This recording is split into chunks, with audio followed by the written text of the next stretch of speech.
Thank you.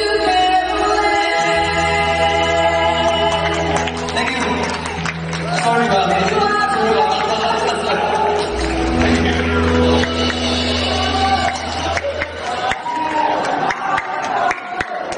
ကျွန်တော်ပြန်လာပါတော့သူကလည်းရမ်းဆိုကြည့်နေတယ်လေအဲ့လိုဆိုတော့မခေါ်နဲ့ရောက်